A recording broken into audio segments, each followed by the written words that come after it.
perfect intro for today's podcast. Hello and welcome to Hollywood Blockbusters. I am your host, Joe Hollywood, and I am once again joined by Imaginos Pete. Hey. And Andrew Walker. Hello. And the music is appropriate because it sounds like the fanfare you would hear while watching the Oscars, which will be taking place in early March. And they have announced the nominees. Yeah, a month from now, right? About a month from now. Yeah, just about 1 month from as we're recording this. And I'm going to be visiting LA soon. I'd love to get our opening music. I want to play that when I'm walking down the boulevard. It's my own little walking music. Turning heads. That guy must be somebody. But yeah, I guess the nominees were delayed a few times because of the fires that were going on in LA, and they were like, it might not be appropriate to make these announcements while people's homes are burning. So they put it off a couple of times, but they finally announced them. And as I've said before, a lot of these movie titles sound made up to me. I haven't seen hardly any of the Best Picture nominees. And to be perfectly honest, I don't have much of an interest to see a lot of these films. There's one on my to-do list that I would like to see based on recommendations from my fellow podcasters here, and that's The Brutalist. That's still on my to-do list. It is playing at a nearby theater, but I sure wish they would rush this to either DVD or streaming, because I don't want to sit in a theater for 3.5 hours with a 15-minute intermission. Yep. This isn't 1939, man. Let's streamline movies. Let's get in and out. I'm sure it's great. I'm sure it's a masterpiece, but 3.5 hours, man. It's a journey. Yeah, but it's an investment. I will say that Rob and we got to see it on the IMAX not the true IMAX, but the IMAX at Great Lakes Crossing. Yeah. And the cinematography is gorgeous. Now, just based beautiful on, your recommendation and some of the stuff that I've heard, would you agree that The Brutalist is the current front runner to sweep most of the categories? It's last year's Oppenheimer. Yeah. Yeah. Yep. Yeah. I not having seen it yet, I have sort of a gut feeling on these, and that just sounds like the front runner for me. And yes. I have a feeling it's going to take a lot of those categories, and I bet you the dramatic categories. Yeah, and. Well, there is. You're thinking of the Globes. There is no comedy category, so it's going to. Oh no, but I'm talking about like technical, like Dune's probably going to win visual effects. You think stuff so? like that. Yeah, I mean, look. Well, that's true. Maybe the Substance will give it a run for the money, but none of the others have any. What about Wicked? Okay, you're right. Yeah. Wicked. Yeah, Wicked and Dune 2. I have a feeling to appease the audience that's going to be watching that telecast, and I my first prediction is going to be that it's a light audience. But Wicked fans are going to tune in to see how Wicked does. And I think the Academy is going to have to throw a couple of awards to Wicked just to appease the fans. So I think Wicked is going to get costume, effects, that sort of stuff. Costume, there is Brutalist is sometimes those period pieces sneak in, and it should be Wicked. I absolutely agree. It should be Wicked or Dune. But then it's always one of those period pieces that'll sneak in and be like, oh, we took him. Like, why? That's the 1930s. I've seen, get out of here with that stuff. Yeah. Now, I think Wicked is going to take some of those categories. Let's kind of work our way down the Best Picture list here, and then we'll look at some of these other categories. But like I said, of the, 10 nominees, I've only seen 1.5 because I turned one of them off. So Wicked on this list, it's the only one that I've seen in its entirety, and I thought it was okay. Like, I enjoyed it. I didn't dislike it, but I thought it was mediocre at best. Now, I know people who absolutely love it. They've lost their minds over it. They're buying the merchandise, the popcorn buckets, all that stuff. People love Wicked, and I can't help but wonder if the Academy is going to try and appease those fans that just have embraced Wicked that don't normally embrace these appease in movies. More than just a technical status? Possibly. Are we talking about dramatic? Are we talking about Best Supporting Actress? Well, I when I saw the movie, I thought Cynthia. Yeah, Cynthia Erivo.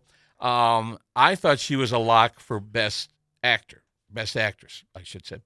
They should all be called actors, but I thought she was a lock for that. But then when Demi Moore won the Golden Globe, and Yeah. you know, she has such a huge loyal following that want to see her succeed. I'm like, okay, Demi's probably going to give her a run for her money.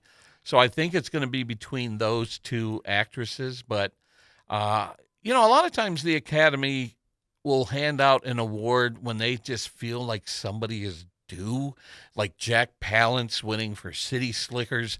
And people are like, what, really? And it's like, well, he's due. He was like 90 at the time or something. And I feel like the same, and not to belittle anything that Demi Moore has done, but I think people are going to feel like it's time for her to get her due. When she won the Golden Globe, she admitted that she had never been even nominated for anything ever. Yeah, except maybe a Razzie. So it's like she's getting her due. She's getting the recognition that has eluded her entire career. I mean, the closest she came to was with G.I. Jane. Possibly. Back in the day? I don't know. Yeah, or maybe even Ghost, because like Whoopi Goldberg won an Academy Award for Ghost. Supporting, yeah. So I don't remember if Demi was even nominated for that, but that was sort of an Oscar flick in a way, you know, fantasy sort of a thing. So Wicked is the only movie I saw in its entirety from this list. Now, this past weekend, I tried to sit down and watch Nora, based on our absent resident critic, his recommendations. At the time we did our year-end podcast, he says it was the best film of the year. He since has altered his opinion after seeing The Brutalist. But based on his recommendation, I rented Nora on Apple TV, paid $10 to watch it, and hated it. Absolutely hated it. And there's probably people listening to this going, you're out of your mind. I thought it was cynical. I thought it was pretentious. It felt rushed. It was ugly at times. I would not have been comfortable watching this movie in a theater with other people because I thought it was borderline pornographic at times. Lots of sex in this movie. And I would have been really uncomfortable watching Nora in a theater with other people. And I had to turn my TV down because I was afraid that my neighbors in my apartment building were going to be like, what the hell is going on over there? Because there was so much screaming and yelling. And I'm like, I can't take this anymore. For the other scenes. Right. I was say something. Yeah, no, not, I mean, like, well, good on you, Joe, but just keep it down a notch, man. My parents are over. No, there were later scenes Fair where enough. everyone was just yelling at each other. It kind of reminded me of Temple of Doom with all the yelling and screaming. And so... Are you talking about when the two goons come into the house? Yeah. That was the scene I told you about. It's like 25 minutes long. Yeah. And it took them like 9 or 10 days to film that. Which I thought, but the editing in that and how physical they got with each other, I thought it was brilliant. But no, I actually liked the goons. And I up until that point, I thought the goons... were like the most compelling characters in the film because I didn't like any of the other characters. And then one of the goons sort of takes a turn and smashes up the candy store with a baseball bat. And I'm like, oh, man, I kind of liked him. What is he doing that for? So I didn't find any of the characters likable. You know, you want to root for somebody in a movie, and I didn't root for any of them. You know, you want to root for Honora, but she is what she is. Both of these lead characters, Toxic characters. The Russian who, you know, says, hey, let's get married, and Nora, they rush into this marriage both for the wrong reasons. They didn't have any feelings for each other. That's just, I think the young guy, you know, this is probably fairly new to him, and so he was like, let's get married. Yeah, there's that Vegas scene. Yeah, like Nick, the montage. Did you end up watching it, Nick? Yeah. Okay. I followed you guys, and I watched it. Thank God, I was alone. I was watching, I'm like, yep, okay. I can see this. This has been a little bit awkward, but all right, fair enough. So I'm curious. So how much of what I said do you agree with? And I want to hear if there's anything you disagree with. I can see the appeal to this movie, meaning that it's like Blonde. When you say, oh, it's a Marilyn Monroe biopic, I can't wait to see it. Then you see it and like, oh my God, what the hell is this story?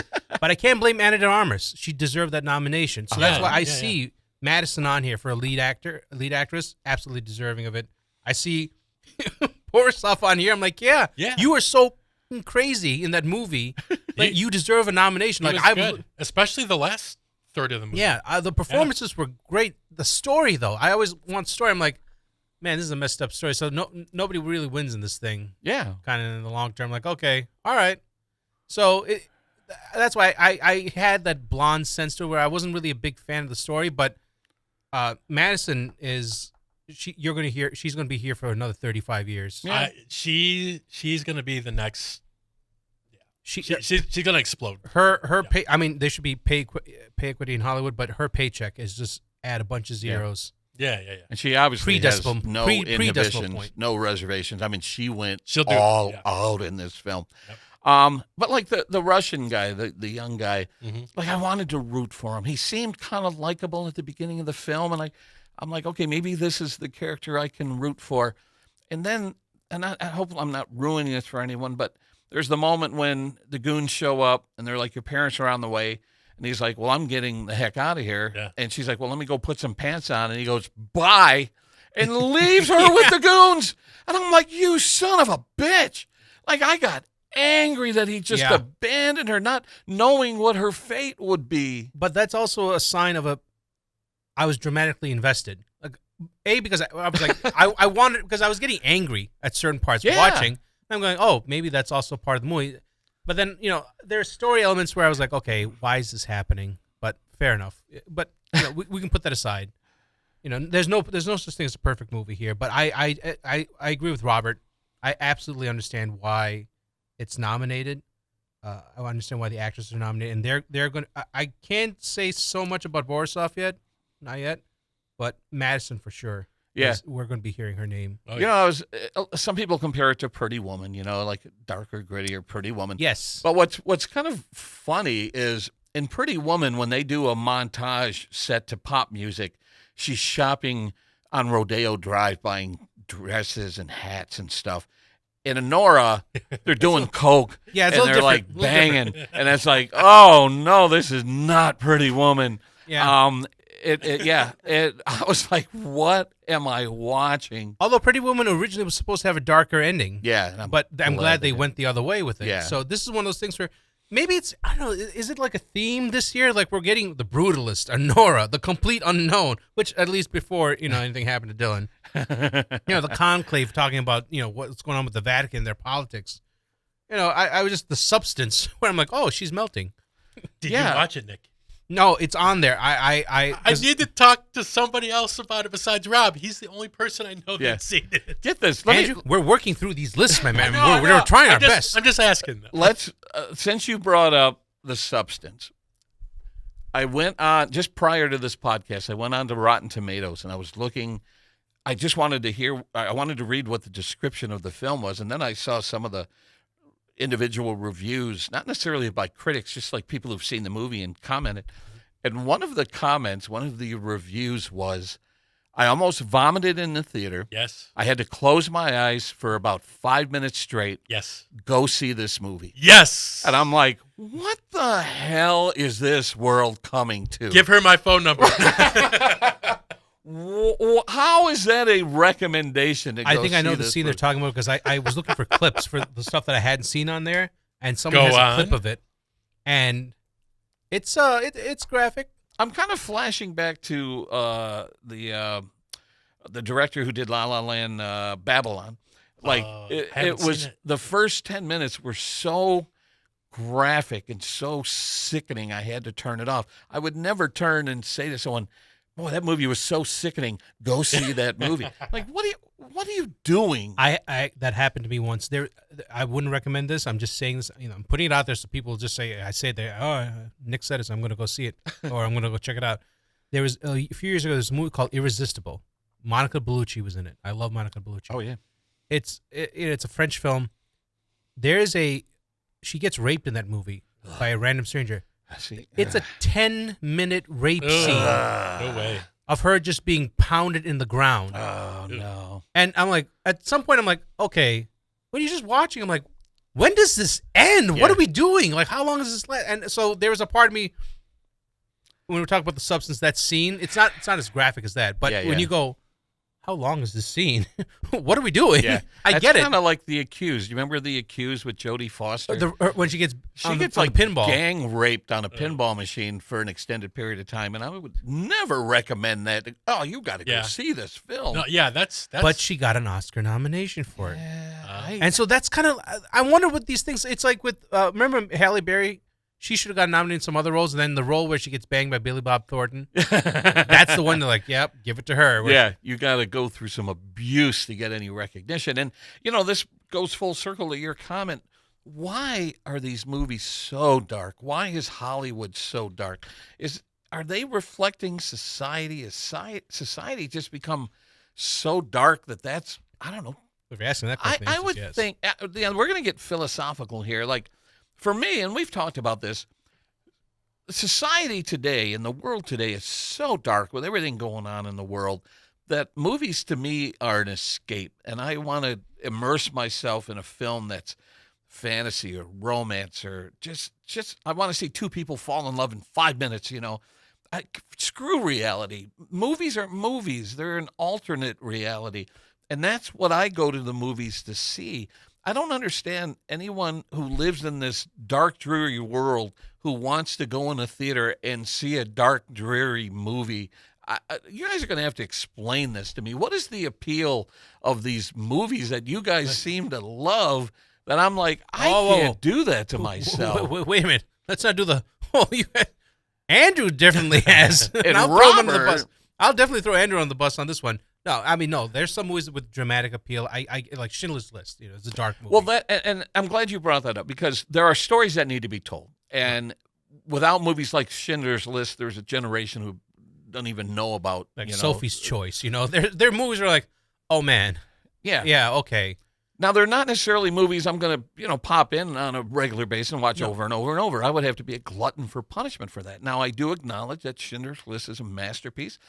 It needed to tell that story. It was great, but I'm not going to watch it over and over and over again, and it crushes you. It defeats you. I mean, even though there's a hero in this film, and that's someone you want to cheer for and root for, and so I understand that there's got to be movies like that. But there are Facebook groups where people are like, I watch horror every day of the week. Every month of the year. I'm like, why do you need to immerse yourself in horror all the time? And they'll show their physical media collections, and it's every Halloween and every Nightmare on Elm Street and every Scream. And I'm like, those aren't even all that great. Like some of those sequels. Why do people do this to themselves? You said the key word, online. Online, there's a group for anything and everything. Just depending on where the algorithm wants to send you. If you look for it, you will find. You're like, hey, welcome, brother. Come on in. I'm like, nah, I clicked on the wrong. I put the wrong word in my search engine. You guys have a good time with whatever this is. I don't know why people are drawn to it. Now, Andrew, you like David Lynch, and you like what you like to describe as like psychologically twisted thrillers and stuff like that. Right. What is it about these movies? Like one movie that just came up on our group text was Toxic Avenger, which I freaking hate. It's one of the worst movies I've ever seen. And you're like, let's get together and watch it. I'm like, go to hell, Andrew. Yeah. Why do these movies appeal to you? I'll start off by saying this. A couple months ago, I heard an interview on NPR of a young lady who wrote a book. And I forget her name, which is sad because it was an interesting topic.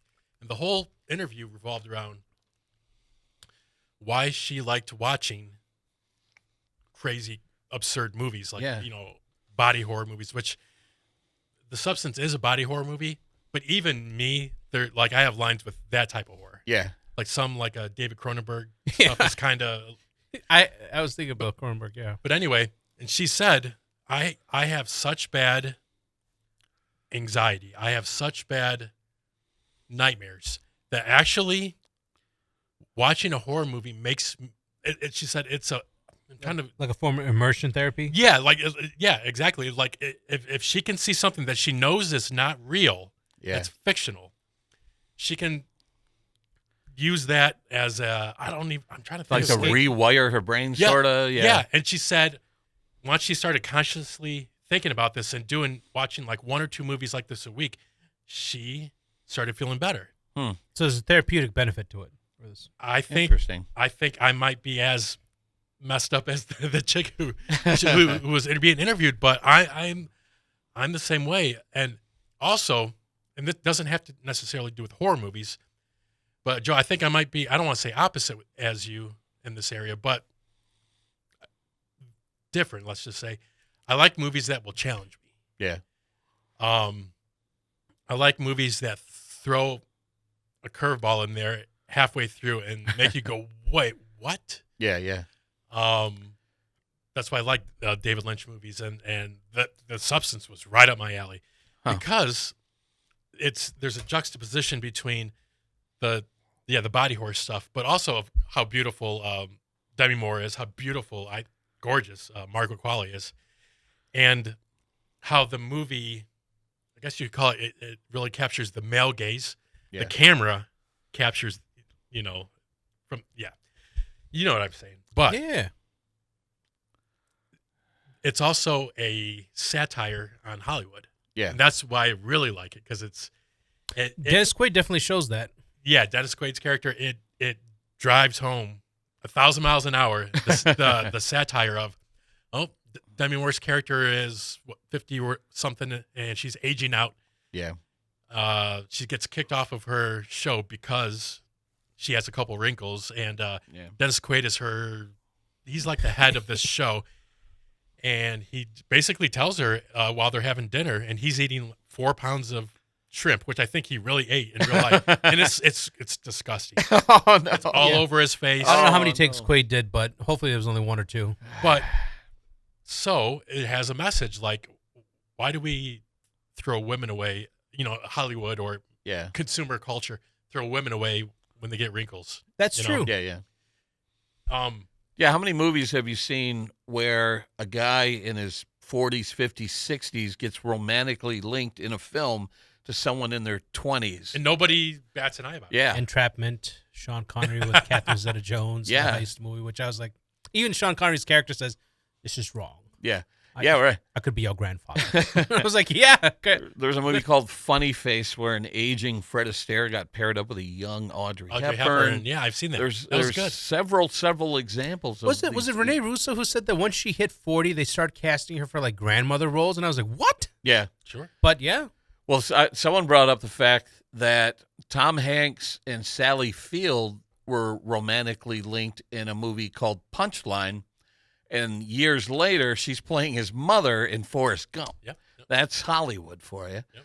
But, I do have one theory when it comes to, like, horror movies and stuff like that. I enjoy horror movies. I have some favorites. And I sort of compare it to being on a roller coaster. So you board the roller coaster. You put this harness on that's supposed to keep you safe in the ride. And you're going upside down. You're doing corkscrews. You're being thrown all over the place, and your heart is racing. But you're in that harness, and nothing is going to happen to you. And then you get off that roller coaster, and you're laughing, and you're like, "That was incredible. Let's do it again." So I understand that movies have that appeal where it can put you through such a wide range of emotions, but in a safe space within the confines of this darkened movie theater, and then you walk back out to the sun shining and the birds singing, and you're like, let's do that again. So I get that aspect of it, but I don't want to immerse myself in it all the time. That would be brutal. And it's the difference between going on a roller coaster at Cedar Point that was built in the 1960s versus going on the newest one, which is intentionally made to make you freak out. That's like Abbott and Costello meet Frankenstein versus The Substance. Right. Exactly. Yeah, that's a really good point. But that seems to be the current trend in Hollywood. Is there's just a lot of darkness out there, and now what's Conclave about? I don't know anything about Conclave. So the Pope has passed away, or they believe something, nefarious might have happened. Yeah. Ralph Fiennes is charged with organizing the conclave to pick the new pope, and you see the internal politics. There's a right-wing pope candidate, and then there's a left-wing or allegedly a liberal pope candidate. Yeah. And when the liberal can't get enough help, he's probably saying, "Hey, listen, we have to pick the least, the least worst option," which kind of had like a political ring to it because that's what we've been having with politics when people say, pick the lesser of two evils, right? Yeah.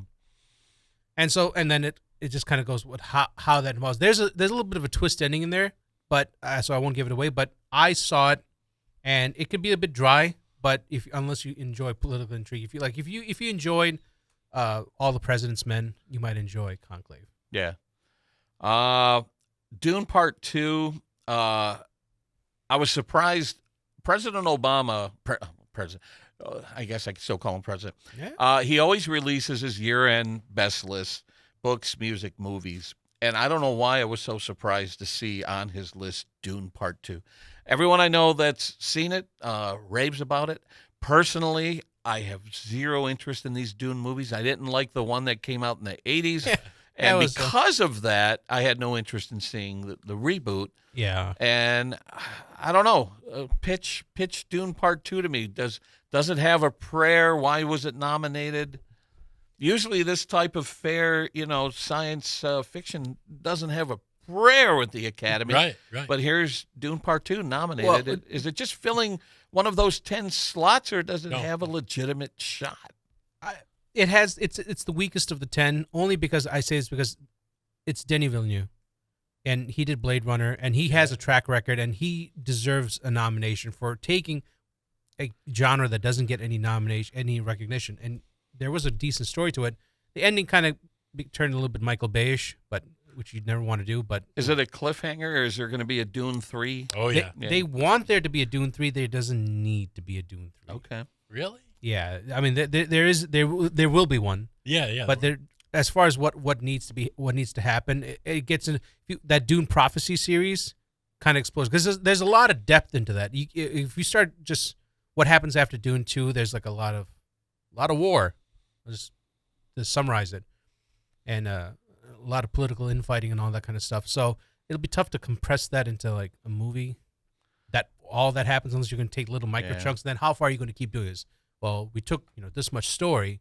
For anyone that's listening, I'm putting my hands like as if taking like a 6 pound of meat, and you got to take little like half-pound chunks of it. You're like 200 million at a time for a movie. Yeah, it's gonna that's why you might want to just go the series route, which is why that Dune Prophecy is connected to the Denis Villeneuve. I've watched the first 4 episodes of it. It's pretty good. Yeah. I mean, there's no action, but there's and it takes place 10,000 years before the movies. Yeah. But that's the whole point. There's a lot. It's about a lot of politics. It's basically space Game of Thrones, which I don't want to say because Dune came up before Game of Thrones. Yeah.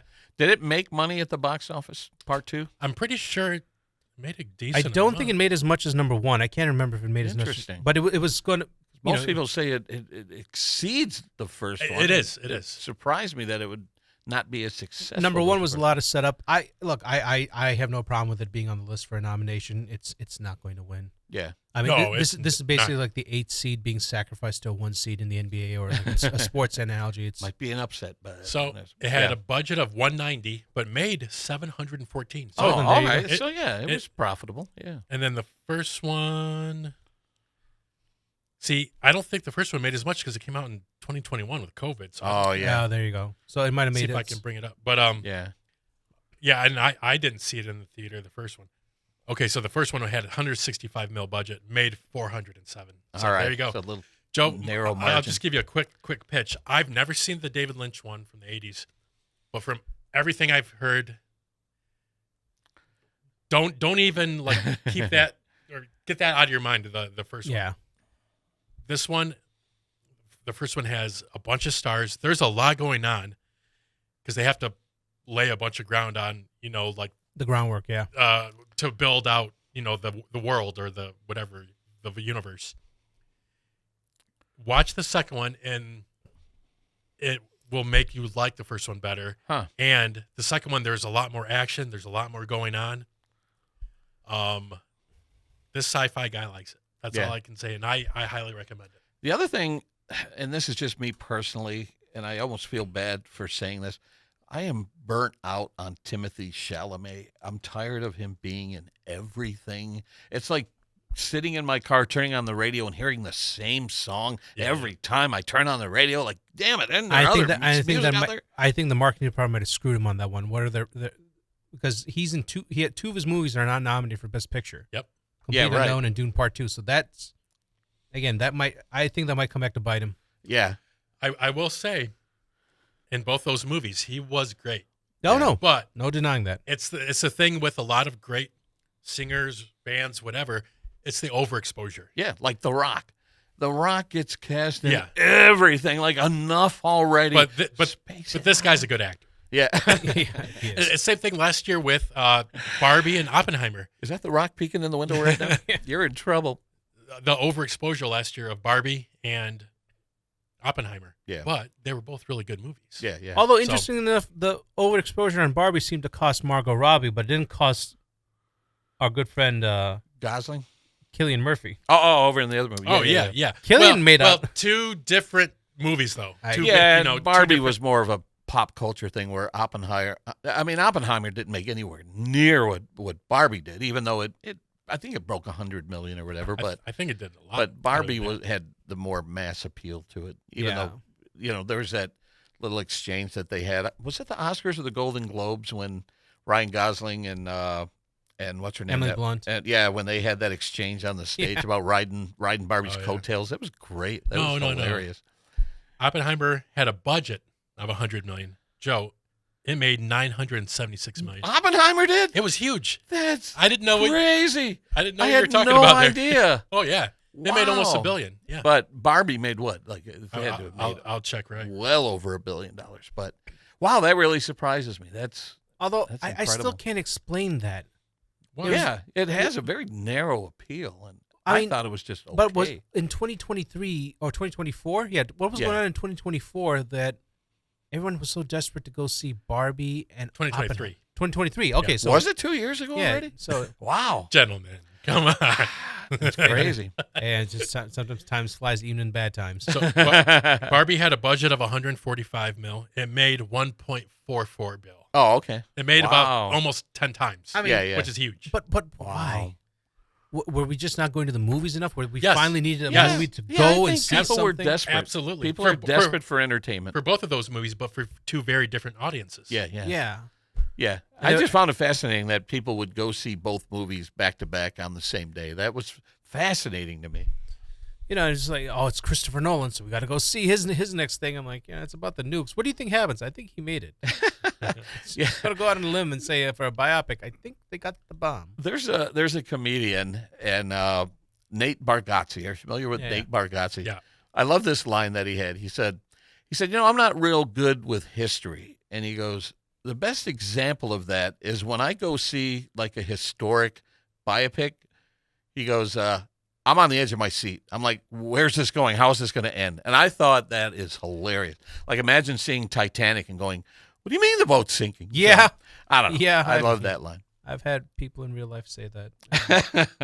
I kind of just, you get that dead quiet and you just stare at him like, and I don't know if this is pre-trolling behavior. Amelia Perez. It's getting a lot of online chatter for the wrong reasons. Yeah. Apparently, now I know nothing about the film other than the fact that the lead actress is trans woman, and she made some controversial comments that are surfacing. It's almost like a smear campaign, I guess, against her, but it's getting some negative backlash right now. Do you guys know anything about the film? I didn't know. I saw Amelia Perez. That was one of the things. I did see it. It had Zoe Saldana in it, so that was the main reason I saw it. And went under false pretenses and ended up seeing the movie. I'm like, all right, I thought this was... No, it was an entertaining movie. I think the performances were good. It's a really... You talk about a down ending. It's right up there. I'm like, oh, geez, another movie, feel-good movie in 2025 slate. Man. Jesus.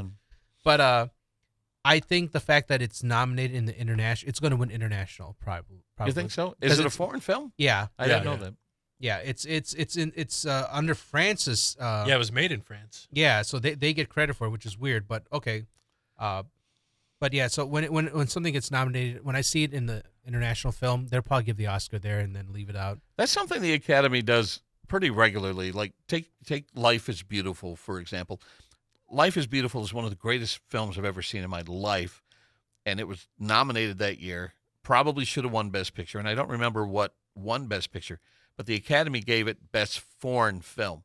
And the director, what's his name? Life is Beautiful. Was it the same guy who starred in it? Yeah. What's his name? Roberto Benigni. Benigni. Yeah, Roberto Benigni. Yeah. Like he climbed up on the seats, he was celebrating and everything. Yeah. If I was him, I would have been pissed. It's like, this isn't just a foreign film. This is a great film. But the Academy seems to say, okay, let's give this one the foreign Best Picture, and then we can reward one of our own with Best Picture. It seems like something they do all the time. So Emilia Perez, like you said, might get the foreign Best Picture. I think it will. Clears the way. When I saw the nominations coming and I saw it for Best Picture, I went, really? And then I saw international. I saw it listed there. I was like, okay, I kind of see what most likely will happen.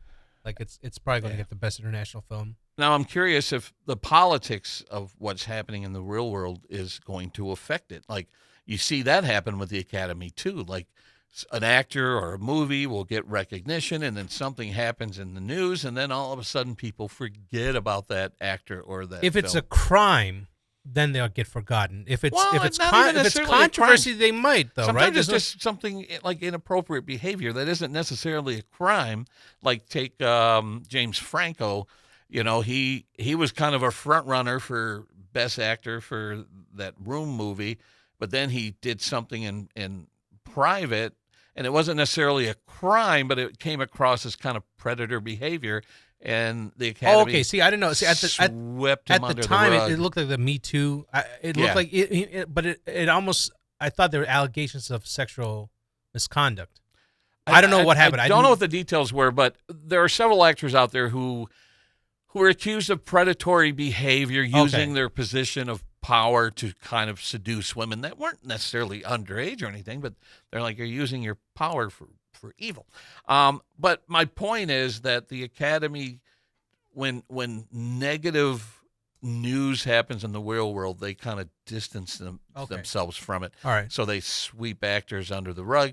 Movies kind of get forgotten. I don't know what the actor for Emilia Perez did. I could confess, it was some inappropriate comments about race and things like that, and I read them just the other day, and I can't recall them right now, but apparently she's just getting a lot of flack for some comments, which happens a lot. See, if it's something along those lines, I almost think then the Academy likes to turn, because people are going to tune in to hate. Look, whether you hate watch or watch, it's like, I hate Rise of Skywalker so much, I watched it 4 times. Like, so you gave them $40 to hate watch this movie. Is that what you're trying to tell me? Viewership is viewership. Yeah. So, you know, the frustrating thing about this Emilia Perez story is everyone was like, applauding, saying, oh, this is the first time that a trans woman has gotten an Oscar nomination. We should celebrate this. And then these comments surfaced, and they're like, oh, no. Like, why did you say that?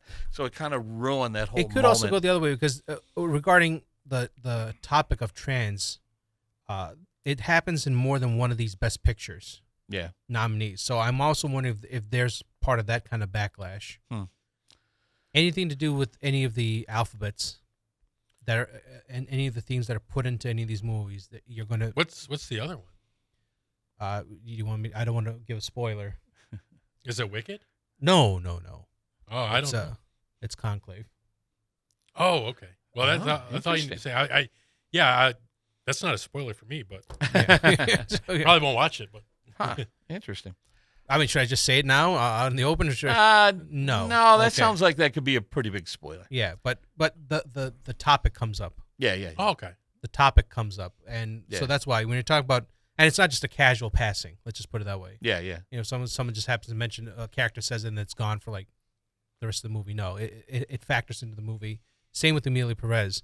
So I'm almost wondering, given our current politics. Yeah.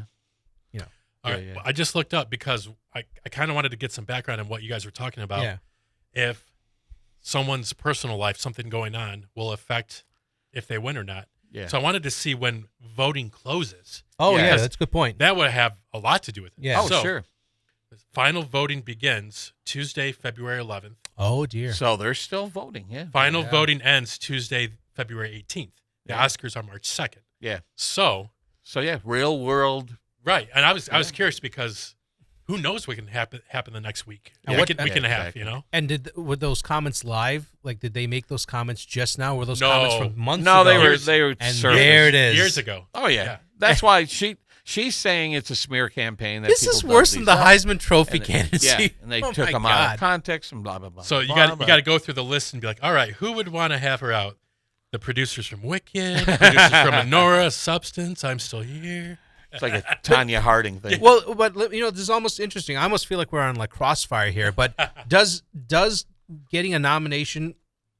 I think getting a nomination adds certain dollar value to your paycheck. Of course, Yeah. Winning oh, easy. Escalates. Everything huge. from here on out is Oscar-nominated Halle Berry. Yeah. Oscar-winning Halle Berry. Now does Yeah. Oscar winner add Yeah. a couple more No, zeros? yeah. Oscar winners here. Oscar-nominated. So do you hire a team if you're the studio that gets better, returns of saying, hey, we have more Oscar winners in our category? All those once the political season's done, what do all those campaign managers do? I guess I'd love for Hollywood to hire them. Like, did you guys run Trump's campaign? Hey, get on over here. I love how you destroyed the Democrats. So what I need you to do is find out everything about Cynthia Erivo and ruin her. Oh, I'm because sure I want our studio Sure needs to that win. happens. And imagine that world, because they're like, so you guys must have nothing to do when the politics ends. No, baby, our season just gets started, because then comes the award season. That would be a fascinating script for a movie. The sabotage that goes on leading up to the award season. And you're talking That's about fascinating. You're talking about year-round being immersed in negativity. What's your life? Year-round, I just sabotage people's lives. I just dig up dirt. crap on them, and I Yeah. just ruin people. Kevin Spacey did what? Interesting. They probably hire like Mossad agents to do this. I mean, they're like, what do you want to know? Let me tell you. Oh, this one, yes. No, this one has a lot of little secrets. We can go all, and I think we talked about this. You can go all the way back to Errol Flynn, and he was accused of statutory rape with underage women who more than likely were hired by a rival studio to set him up, knowing his predilection for young women, and then it's all sort of forgotten about, and all of a sudden they're like, hey, Errol, you got accused of something. He's like, what did I do? And then these girls show up, and he's like, oh, no. And more than likely, it was all fabricated or set up by the rival studio. That is that's great. I think we might have talked about that in our previous podcast. Could you imagine someone having like a cocaine addiction or something? Yeah. And it's like, oh, yeah, come on in. Yeah, and you just leave their vice there. you purposely invite them in and like, oh, leave their vice. Cameras set up in the room. Put a pile of ketamine in front of Elon Musk. She's right. Go, not now. He's in charge of Social Security. God knows what he'll do. He'll cancel everything. Yeah. You got your Social Security Shadow number. president. Yeah. No, but I mean, when the politics of you're talking, especially you said, Andrew, when you talk about the voting, they're like, hey, if you're going to do this, release it now. I don't care if it's something she said when she was 14. Who cares? It's real. Make it. Yeah. No, it's coming back. Two other movies I know nothing about. I'm really hoping you guys are going to do the heavy lifting here. I'm Still Here and Nickel Boys. I know absolutely nothing about these films. Have you guys seen either one of those? No. Nick? I haven't seen I'm Still Here. Nickel Boys is on my list because I keep getting the trailers for that, and I swear. Now, you know what? This is what it feels like to be Andrew. Yeah. I'm working through. Like you just think, Andrew, what's taking so long to watch Jaws? And then just you think you get one movie done, and then it just keeps stacking up. I mean, Andrew's just what Andrew does is just feels like it's malicious to a certain point. But well, here's a question. So we're all movie buffs. We love our movies. We've each seen thousands of movies. If there's a list of Oscar nominations that contains several movies that none of us have seen or I have not even heard of, what is the likelihood it's going to win Best Picture if people who really love movies are like, I don't know what this is? I'm not even talking about the average moviegoer who probably hasn't seen anything on this list except for Wicked. That's got to hurt their chances of winning. Yeah. I mean, that's a good point. But ask yourself this. You market the Oscars. Who's hosting it? Well, who's going to be there? And then they say, well, who's up for Best Picture, one of the biggest categories, which I always try to save for later. And most of the audience is going, what? I never even heard of this crap. Yeah. But then do you nominate the Michael Bay action popcorn muncher and say, this is best movie? Yeah, it's entertaining, but it's not really saying it. What's that Goldilocks zone of commercial appeal? Yeah. Like you're talking about I got a B next to my name, my box office, compared to I've never even heard of you. You got to throw out like Titanic. That was equal parts audience reaction, critic darling. Yeah, there are people who are contrarians who are like, Titanic sucks. You have to admit, though, that in 1997, when it came out into 1998, those things came together where it like had the most Oscar wins or tied. Cameron's up there going, I'm king of the world. That it was like a perfect storm of popularity and critics all coming together. That doesn't happen often. It happened with Return of the King, where that just fans loved it, critics loved it. It won all the awards. Oh, that also felt like the payoff. Like, we have kind of screwed them over. We better pay them off. We better pay this check off. Otherwise, we're never going to leave out of here. It was due. I think was it 2008 when they started doing when they moved it to 10 instead of 5. So so for this year, like the two big ones are Wicked and Dune Part 2. Right. Those were the most popular movies on the list. So it allows for at least one more big picture to be in there. Let's just say. Yeah. But it also allows for I'm Still Here, Nickel Boys. Yeah. So it's now the whole reason that they originally expanded to 10 was it had everything to do with the viewing audience for the Oscars who were tired of seeing movies nominated that they never saw. So they expanded to 10 and include, The Dark Knight or whatever. I don't remember if The Dark Knight got nominated for Best Picture or not, but I think it did, yeah. There was a movie, one year there was a movie that was left off that ended up resulting in the Academy saying, well, let's expand it. So they want to put movies out there to get the eyes on the broadcast that probably don't have a prayer of winning, but it's to show that, we love popular movies too, which isn't necessarily the case with the Academy. Mm-hmm. And then they went to, we're only gonna nominate for Best Picture movies that met a certain criteria or threshold of votes. And so then it was like it fluctuated for a few years, and then they said, all right, let's just go back to 10. And so you're right. It allows the Academy to include popular pictures, as well as little-known films that nobody has but highly seen, regarded films, but they just don't have a prayer. And that's what was so shocking about the year of the La La Land fiasco. Yeah. Was La La Land was enormously popular. I loved it. It's one of my all-time favorite movies. It lost to a movie that I don't know if many people remember or know about. People who've seen it are like, oh, no, it's a great film. I never saw it. I don't care about it. I never saw it. La La Land should have won. But does that come down to marketing then? Because if it's a good movie, and it doesn't get the type of marketing backing behind it, so then I guess that's where the Academy's caught between a rock and a hard place, where you need movies because you're not gonna. You can probably count on one hand. You mentioned Titanic. That's Jesus, Joe. That's 1997. Yeah, we're in 2025, and La La Land was what, 4 years ago, 5 years? It was 2016. Really, that long ago? Something like that. Yeah. Wow. So 9 years. Yeah. 9 years. Isn't that nuts? So that's almost a decade ago. So our examples of finding movies that have that dramatic appeal and then also can. People are like, oh, I heard of it. Oh, man, maybe I should go see it. Yeah. That used to be the case. Like, oh, man, it got nominated for Oscar. Man, I better get off my ass and go see this movie. Yeah. Mm-hmm. And I went through that phase for a little while. A perfect example was, there was a moment when I said, you know what, when they announce the Best Picture nominees, I'm going to make an effort to see as many of them as possible. And there was one year where I dragged myself to the theater. I'm like, I don't really want to see this, but I promised myself I was going to see the Best Picture nominees. And in my mind, Saving Private Ryan was like, it's going to win Best Picture. But that nominated that same year was a little movie called Shakespeare in Love. And I dragged myself to go see the movie and freaking loved it. And I'm like, holy crap, this might beat Saving Private Ryan. Now, people were horrified that it beat Saving Private Ryan. I was one of the people that was horrified. I loved Shakespeare in Love. I enjoyed it, too. I thought Gwyneth was great. I thought Faines was great in it.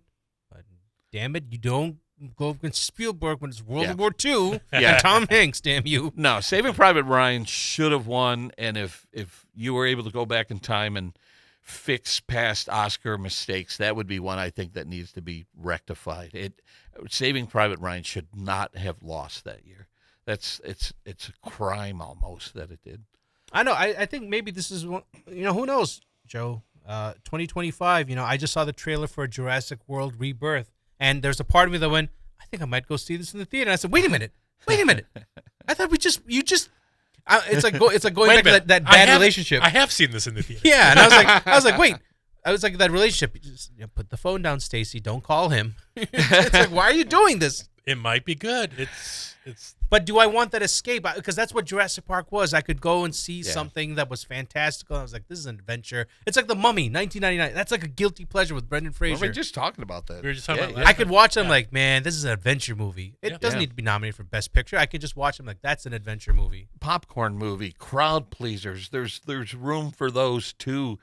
Did you see the trailer for Fantastic Four? I did. What are your thoughts on Fantastic Four? I mean, no one's ever gotten it right, but I looked at it, I said, you know what? I'm intrigued. What intrigues me about it is what time period is it set in? Because 60s, apparently. Yeah, so that intrigues me that it's not going to be shoehorning the Fantastic Four into a modern day setting unless they take some time leap or something. Yeah, they're going to find some way to it's very smash into the stylish, and I'm like, okay, I'm intrigued. I need to watch it when I get home. I still haven't watched it. Yeah, no, I thought it's a trailer where I went, you know what? You did your job. I'll see it when it comes out. Yeah. So just to round out the list, we got The Substance, The Wicked. I saw Wicked. I thought it was okay. I didn't love it. I didn't hate it. I just kind of sat there and watched it. And it's something I said to Andrew recently. A lot of movies I've seen lately, I'm just kind of numb. Like I sit there and I watch the movie and I'm kind of curious to see where it's going, but I don't feel anything. And then it gets to the end and I'm like, okay, I stuck with it just to see how it ended. That's kind of how I felt about Wicked. Like I really didn't feel a whole lot. There was a moment where Elphaba goes to the dance, and that was kind of a sweet moment where Glinda sort of embraces her in front of all the other students, and that was sort of a touching moment. But for the most part, the movie's not made for me. It doesn't speak to me, and I just kind of sat there numb watching these images on a screen in front of me. I miss the movies that made me laugh and cry and want to get on my feet and cheer. There's just not a lot of that in theaters right now. Joe, do you need some Zoloft? I don't know what I need. I need old Spielberg is what I need. I need him to revisit what made him famous. Spielberg pre-2000. Yeah. Although that's an interesting point you guys bring up. It's almost like the Oscars. If it wasn't broke, why'd you try to fix it? Yeah. What happened to having a host that just appealed to everybody? And which means, but then those critics came in like, oh, it's another vanilla, really safe humor. Like, no one was really afraid to take an edge here. You get those critics that do that. Then someone comes across and like Ricky Gervais and just napalms the audience, and people are like, oh, this might have been too far. And then you can clearly tell the audience didn't like. They're like, there's Don Rickles and there's Ricky Gervais. Yeah, and you want someone hosting the Oscars or the Golden Globes, even though they're two completely different things. But you want someone. You want this ceremony to honor films. You want them to hold films in the high esteem that I hold them in. And to have a host go up there and just trash it and say, this is all garbage and you're all a bunch of phonies. What are you doing? That's like coming to my birthday party and going, you suck, Johnson. What are you doing? Don't do it at my birthday party. That's something I recently said on Facebook. Somebody had a post about, what do you not like to see when you go to a stand-up show? Yeah. And I said, when people like make fun of the audience, thinking that like it's funny, but completely turn the audience off for the whole rest of the night. Yeah. I was at a show like that at One Night Stands in Waterford like a year and a half ago, and it was painful. Yeah. But it's the same thing. Like people are there to have a good time, laugh, whatever, and end up leaving. Even if you poke here and there, everyone at the end of the night knows everyone had a good time and everything. But this dude was like saying, like they didn't laugh at some of his jokes, and he was like, "Oh, what? You guys suck." Blame the audience. Yeah, blame the audience. And like, so it wasn't because of a heckler. No, there was no heckler at all. Okay. He was just. Oh, I've seen comedians like that. Well, yeah. he started bombing a little bit, and the audience wasn't into it. But instead of So he turns on the audience. he turns on the audience instead of doing a different type of joke, and it's like, oh, boy. Yeah. No, I've seen that. In the history of the Academy Awards, there's been so many water cooler moments where the next day you're like, oh my God, did you see that? Did you see that? One of the worst moments for me personally in the history of the Oscars is when Seth MacFarlane was brought in to host. And he did a number. I can't remember if it was the opening number or just somewhere in the middle of the broadcast. But he does a song where he calls out the women in the audience and says, I saw your boobs. Have you seen that? Yeah. And he's like, I saw your boobs. And he starts naming actresses who did topless scenes or whatever in movies. And I'm like, how did this get by the Academy? How did the Academy go, that's what we want to do to class up this broadcast? Point out all the actresses who showed their boobs in films. But he did it in a Broadway style. It was horrific. That's what happens when you have the guy who started Family Guy hosting the Oscars. He's gonna do something. It's a disaster in the making. And when I get together with my buddies, that might be a topic of conversation. Sure, We're like, oh, did you see so and so? But you don't stand in front of them and sing about it. That's horrific to me. I think one of the most memorable ones was Hugh Jackman. He actually did a good job. He leaned into the whole musical vibe. Yeah. And he ran with it. I thought, okay, that's one of those things. But it just seems like the Academy is chasing when it comes down to the nominations. Is there any controversy when it comes who's left off, who was included? Yeah. Which one of the nominees has said something or done something, God forbid. How long is it going to run? Who's hosting? What has the host said? I think Kevin Hart was about to host it, then he got absolutely destroyed for some tweets that he had done a long time ago. Yeah, we got Conan O'Brien this year, so Conan's hosting this year. Yeah. Should be good. I like his humor, Conan. so I'm hoping that the crowd embraces him and gives him a chance. But it depends on what he says and how he delivers it. I think he's a safe bet because he's been in the public eye for 34 years or something. Oh, sure, yeah. And he's been pretty good at not getting in too much trouble about stuff. Yeah. And I think he's pretty universally liked. So for the most part, yeah. I think. Okay, I'm going to make a bet with you guys. Yeah. During his monologue or anytime during the Oscars, will he make a joke or someone will make a joke regarding the Jay Leno? I was just going to say it. Yes. And if he does, I buy dinner for the team. You mean about how he lost his Tonight Show gig? And because I wonder if Jay Leno's somewhere around here. Yeah, I think he'll say in relation to something that's going on. So you think it will happen?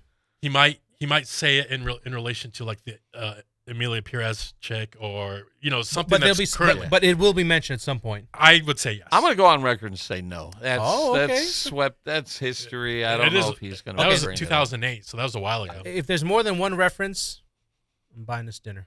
More than one. Come on. Okay, fine. Man. Okay, fine. Let's rewind this tape. I heard. Oh no. No, I'll tell you one. If he mentions it in his monologue. Okay. All right. If he mentions it after the monologue, I buy dinner. If he mentions it during the monologue, then we just go out for drinks. Like Coke, by the way. Now, I might sound old-fashioned here, but the host that I love the most and would love to see return is Billy Crystal. And I think he's getting too old for it now. Age catches up to us But I all. loved his musical opening number and how he would insert himself into different films. And he had a love and a reverence for film, and it showed. And I miss that attitude. Do you really think do. he lost some of it after Robin passed away? Because he would always somewhat bring Robin in somehow. Yeah. And now if anyone were to even attempt something like that, they'd be like, oh, he's doing what Billy Crystal did years ago. So I don't know. I just miss it. I miss that love and reference for film. And so I was looking up how old he is. He's 76. Yeah. So maybe next year, like I wonder if enough people say something like what you're saying, Joe, because I know a lot of people feel the same way. I'd like to see him again. Yeah. To have him do maybe like a one last thing if he's up for it and wants to do it. Yeah. I think it could be pretty big. Did you see there's a Super Bowl commercial where him and Meg Ryan recreate the Harry Met Sally scene? That's interesting. And more people are going to tune in to watch the commercials than the damn game. Go figure. And whatever movie trailers. Let's do a little time capsule thing right now. Okay. This is which Oscars is this? The 97th Oscars? We're coming up on the century. I don't know off the top of my head. Yeah. I think it's the 97th I think Oscars. 1928 was the first year. Yeah. Same year my grandpas were born. So who's going to host the 100th Oscars? The 100th Oscars. 3 years from now. Or 2. If you don't bring back Billy, for me, Shia LaBeouf. Get out. That's Cast you out, sir. That's in James Franco James category. Franco and Anne Hathaway. You know who I want to see host the Oscars? I think they could be cynical but fun. It would be Amy Poehler and Tina Fey. Mm-hmm. They hosted the Golden Globes a couple of years. They were so damn funny. They made fun of themselves. It was just, they did such a great job. I don't know how they haven't gotten the Oscar gig yet. I don't know if they've just turned it down, but that's who I would like to see is Tina Fey and Amy Poehler in a tandem. So that's who you would like to, but who do you think would? I think that'd be a very popular decision if the Academy went that route. I think they're going to play it safe, and it's going to be one of the comedian talk show hosts. So it's either going to be Fallon, Kimmel. For the 100? For the 100. Oh. I'm hoping not. I don't want them to, but I want them to pick someone with, because I don't think they would go that route. I think they would do a classic, like an actor, a popular actor in their 70s. Or do you think they're going to have a rolling? The best hosts of our time and kind of roll instead of having a dual host. Bring back past hosts. That would be interesting. They did that.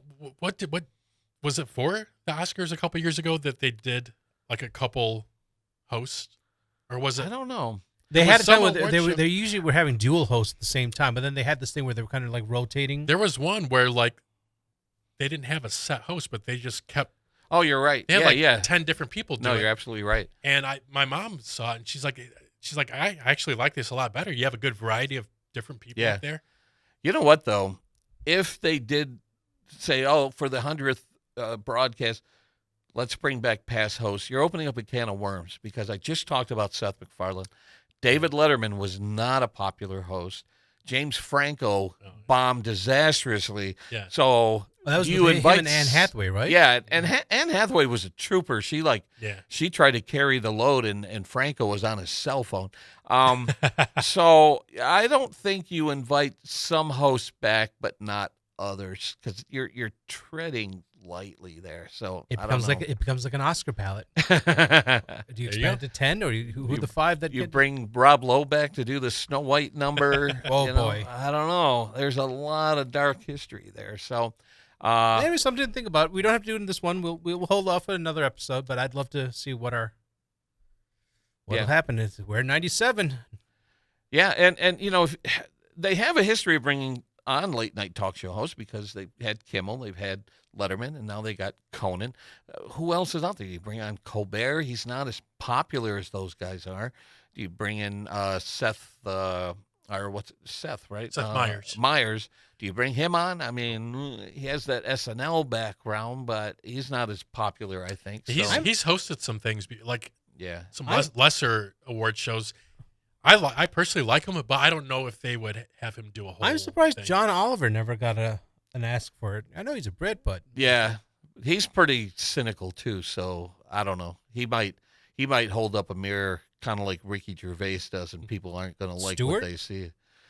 Stewart would be fantastic. I'm surprised he's never hosted. He would have been. He did. Great. John Stewart. He did it twice. Yeah, he's done it twice. Oh, the Oscars? I don't remember that. Okay. Remember he had the one infamous opening where he was like, they had the I love it was one of the funniest openings. Like, is looking at movie phone is looking for and the guy announces Billy Crystal, and Billy Crystal opens up the tent from Brokeback Mountain. And he's like, I can, and then Chris Rock pokes his head out. Yeah, we got other stuff to do. And they ask the Mr. Movie Phone is not interested, and they finally lands on Jon Stewart, and he wakes up and he looks over and he sees Halle Berry. She's in his bed, and he goes, is this real? Do you think it's real? Dang it. And he goes back to sleep and he wakes up. He looks and he sees George Clooney. He goes, is this real? Yeah. I don't remember that. Yeah, if you ever get a chance, YouTube that opening. It's one of those, I love those. I miss them because Billy Crystal made those openings great. Oh, yeah. Oh, I love those montages. Those were awesome. Let's look at some of these other categories, kind of make this a speed round. Sure. Front runner, actress in a leading role. Madison for Honora. Oh, that really? Yeah. I think Demi Moore is the front runner, my personal selection would be Cynthia Erivo from Wicked. I think Demi's going to get it, though, so I'm kind of split between those two. Yeah, I want Erivo to – okay, so I'm marking my ballot based on who I want to win and who I think should win. What are we doing? Yeah. Well, if money was on the line, you'd have to say this is who I think is going to win. I like That's what I'm doing. Mark with a pen who I want to win and then highlight who I think is going to win. Yeah, well done, Andrew. That's interesting. Thank you. Yep. Andrew, who's your front runner? For actress, Demi Moore. Yep. Okay. Actor in a leading role. We got Adrian Brody, Timothy Chalamet, Coleman Domingo, Ralph Fiennes. Sorry about that. It's Adrian Brody. Yeah, it's Adrian. Yep. I think he's the front. I'm going to do both pen and highlight. Yeah. Adrian Brody. I think has he won before? He has won before. Yeah, right? for the pianist. Yep. Yeah. So I think he's like 22 years ago. Wow. Yeah. Okay. Wow.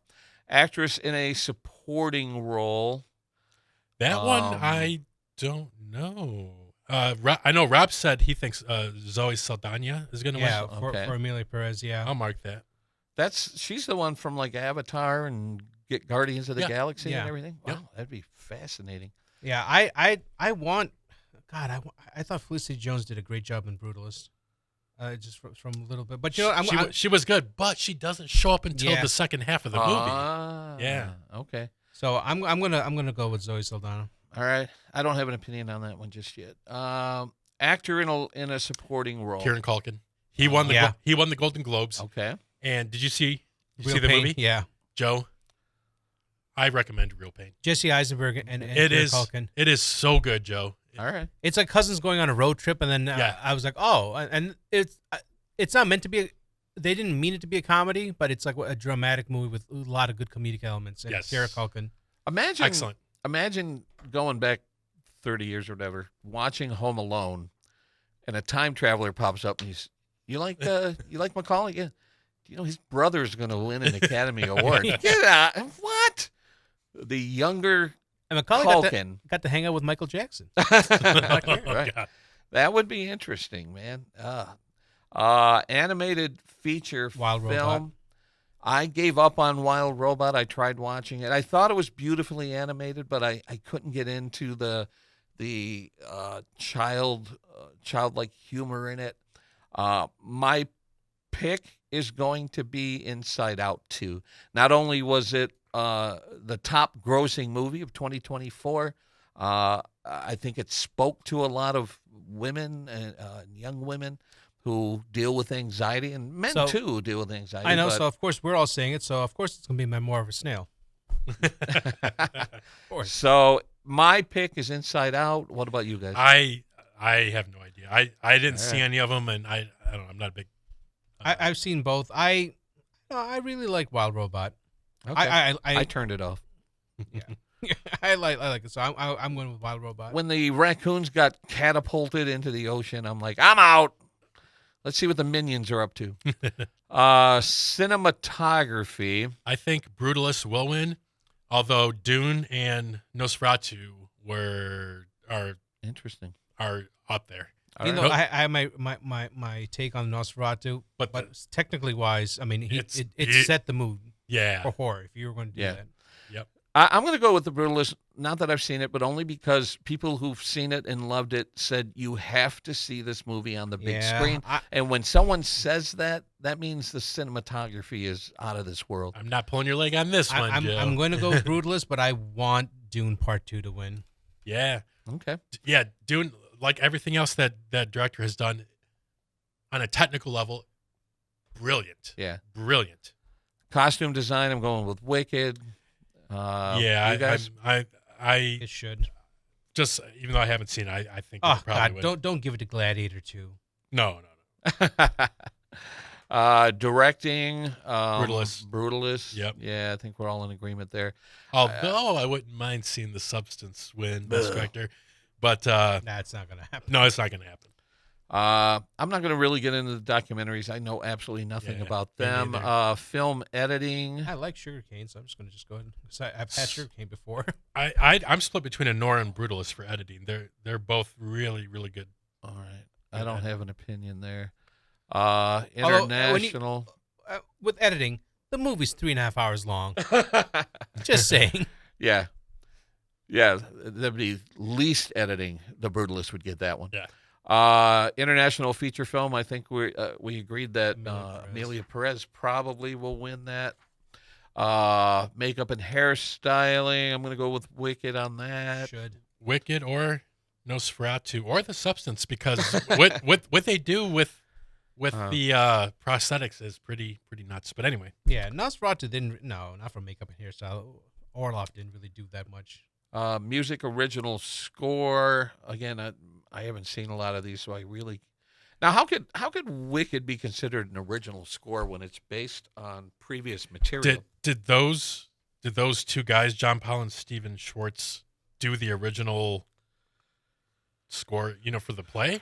Then I could see that if it's the same song, same lyrics, same music. Yeah, maybe they did create. For the music that sort of tied the movie together, maybe that is original to the film. But see, for music, I'm looking at The Brutalist with those themes because I know what should win is something actually musical. Yeah, but or with a good score to it, and so I'm Yeah, I'm going to go with I don't know, either Brutalist or Wicked. I'm going to need to borrow your marker. Original song. Again, I'm not familiar with any of these. I will say that the one thing I did like about Honora was the opening song during the opening credits. I kind of enjoyed that, but that's not even nominated. Yeah. So yeah, I don't know anything about these original songs. I'm going to go with Like a Bird from Sing Sing. Okay. Did you see that? No, I have not. But I know I love Colin Domingo, and it's a musical, and I couldn't nominate. I couldn't vote for him in actor in a leading role, so I'm going to give production design. Production design. Either for me, either Dune or Brutalist, but Wicked could. Oh, wait a minute! Is Elton John nominated for best song? Wicked could do. Oh, damn it! He is never too late. Yeah. Yeah. Production design. Again, I think Wicked's going to take a lot of those awards, but probably this might be one where they throw it to Dune. I don't know. So I'm going to say Wicked, but I wouldn't be surprised if Dune took it. Yeah. Haven't seen short films. Sound. Complete Unknown. Dune. Amelia Perez. Wicked. Wild Robot. I want Dune to win.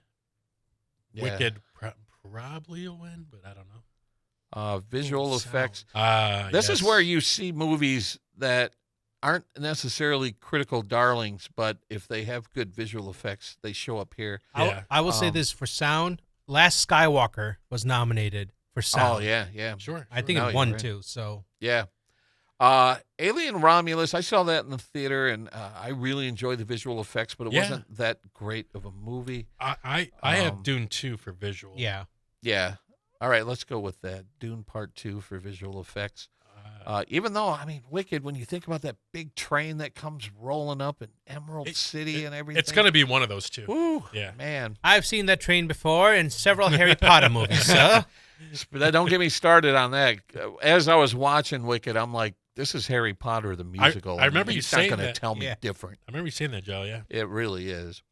Writing, adapted screenplay. So this is adapted from previous material. What are your thoughts on this? It's either Conclave or Nickel Boys for me. Okay. I know there's a biopic on there, but I think it's either Complete Unknown or Amelia Perez. Oh my! Okay. I have no opinion on that. I will go with Conclave. And then original screenplay, The Brutalist. Yep. Yeah. Yep. All right, that kind of concludes our sneak preview of the upcoming Oscars to air in March. It's March 2nd? Yep, 2nd. March 2nd, the Oscars. And, even though I haven't seen a lot of these films, I always look forward to the Oscars. I just watch it for its history. It's what's going to happen, who's going to get slapped. There's just kind of that train wreck, like I can't look away, what's going to happen. So I watch every year. I used to host Oscar watching parties. I got away from it. Now I just pop some popcorn, get a cherry Coke, get some movie candy, and I sit there and watch it all by myself. And whether I've seen the movies or not, I enjoy the heck out of the broadcast. And we'll see. But like I said, my prediction is it's going to be not one of the highest rated broadcasts, only because there's a disconnect between what's been nominated and what people have seen. And also, I know it wasn't as big of a year overall for big movies, whereas this coming 2025 will probably be. Yeah. There's going to be a lot of crowd pleasers this year. I'm hoping they keep the pablum down to a minimum, or just let them filler. Yeah, well, when you get two people and now to present an Oscar, so and so and so and so, and then they have to read off the teleprompter their jokes. Yeah, that gets awkward. Yeah, I'd rather them just say, "Hey, man, remember that movie we did?" Just to have an honest moment and just say, if I'm the producer, "Hey guys, you guys have a history. Just talk about it. Don't swear. Go." Remember last year? I remember you mentioned it because I thought the same thing when I was watching it. Melissa McCarthy, when she was presenting something, I don't remember who the other person was. But it was painful to watch. Because they're, You know who I think need to present at every award show, I don't care what it is Will Ferrell and Kristen Wiig. When they get up there and present, they are hysterical together. When they were like, just riff. Yeah, like there was one, I can't remember if it was Golden Globes or the Oscars, but I think it was the Oscars. And they came out and they said, to present in this category, the Academy asked us to watch every film. And Kristen is like, yeah. And he's like, I watched them all. Did you? And she's like, yes, of course. And they clearly had no idea what these movies were about. And I was in hysterics. It was hilarious. I loved Godzilla. It's not nominated. as we go, and and that's what I would say. Just don't write stuff. Just get people if you're going to get comedians, get the ones that have improv. Yeah. Like Saturday Night Live. Get John Mulaney up there. Yeah. And I don't know. I like when two comedians who you don't normally see together. Like there was a moment you could find on TikTok where Jack Black and Will Ferrell, I think it was talking about the music that plays you off, and they were like, I don't know if you guys know this, but there's lyrics to this song. And the orchestra starts playing, and they start like singing these lyrics about you being boring and you need to get off the stage. I love stuff like that. Because was that a sequel or prequel to A Comedian at the Oscars is the loneliest one in town? Because it was Will Ferrell singing it. Yeah. A Comedian at the Oscars. See, I like that kind of stuff, but you got to have the right people do it. Like there was another moment. This might have been the Oscars too. I think it might have been Will Ferrell and Steve Carell came out to present for Best Makeup, and they had the most god-awful makeup with false eyelashes and rouge on their cheeks, and they're like, a good makeup artist can make or break a film, and Steve Carell can hardly blink because his eyes were like sticking together. I don't know. I'd like to see stuff like that in the broadcast. So if it works in small bits, just string together small bits, and you'll have yourself a great show. Yeah, and just keep it moving. I like when the Oscars finish under a certain time. Like, make it brisk, make it fun. Don't go past. Oscar finishing jokes. That's also another one. Oh, okay. Will Conan mention how long we're going to run over? We're going to try to keep this under 4 hours, everybody. I think he will. Okay. I think from here on out, whoever hosts is going to say that because it's happened like that a couple joke, times. but that joke is coming though. We've done it so many times. So expected. Yeah. Well, we'll see.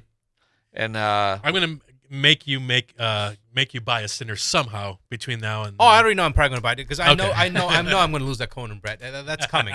That's gonna be multiple references. Yes. I'm gonna say to Conan what everyone said to him when he, I think it was when he got the Tonight Show, or maybe it was when he first got his Late Show. People were like, "You better be funny." Yes. He was like, "Okay." So he better not disappoint. I hope he's bringing his A game. What about puppet hips? Oh, right. Oh, yeah. Is he going to do that? Are we gonna yes, that's on my bingo card. Conan Classics. All right. Definitely. Okay. Yeah.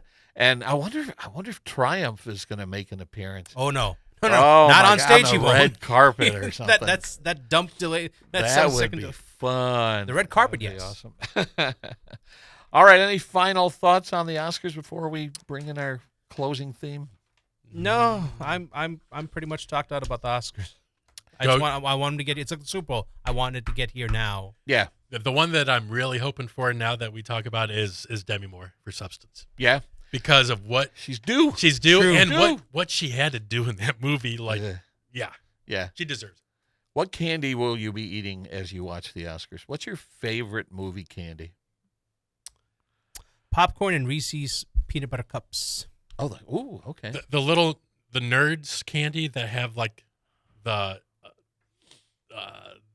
the squishy stuff in the middle. I forgot what they're called. You know, like they had Nerds ropes, Yeah. and they had the red Yeah. in the middle, but they're like little pieces now. Yeah. I always get those now. Go Nerds. I'll pop some popcorn, soak it in fake butter, and I have Raisinets in front of me, Junior Mints. Oh my God! You're the person that buys them at the concession stand. I was like, who stocks this? I blow the dust off. Oh my God! I like Junior Mints. I wouldn't pay $7 for them at the movies. And then I prefer Red Vines over the other one. What's the other one? Twizzlers. I prefer Red Vines over Twizzler.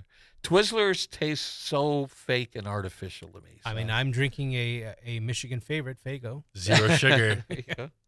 I'm a cherry Coke guy. I'll be drinking my cherry Coke. So, all right, on that note, thanks for listening. Good conversation, guys. And I don't know, not going to be our next podcast, but at some point we'll look back at some of the decisions that were made for this year's Oscars. Absolutely. Yeah. Good night, everybody. Good night. Good night. Come to the movies, watch Charlie Chaplin, and put some sunshine into your day. Forget the hard times, come to the movies, and try to laugh your troubles away.